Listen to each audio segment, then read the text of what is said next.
राज्याचा अर्थसंकल्प आज सादर होणार। अजित पवारांच्या निधनानंतर मुख्यमंत्री फडणवीस अर्थसंकल्प मांडणार।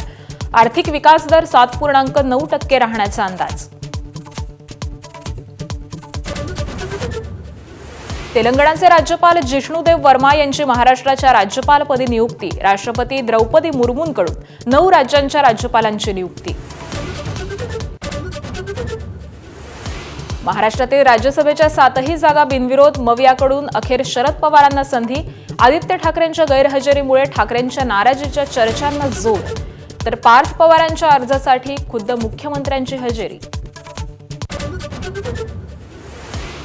शिंदेंच्या शिवसेनेकडून लाडक्या बहिणीला राज्यसभेवरती संधी। ज्योती वाघमारेंच्या वर्णीमुळे अनेक जण नाराज।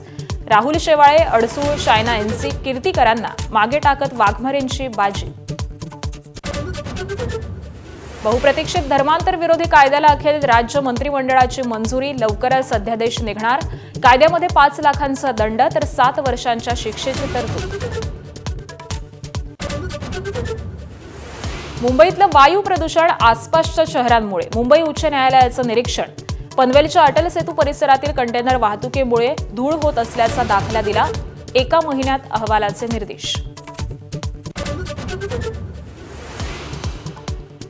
टीम इंडिया T20 विश्वचषकाच्या फायनलमध्ये वानखेडेवरच्या उपांत्य सामन्यात भारताची इंग्लंडवरती 7 धावांनी मात। आता अहमदाबादमध्ये अंतिम सामन्यात भारताची गाठ न्यूझीलंडची। Headlines brought to you by Chitale बंधू।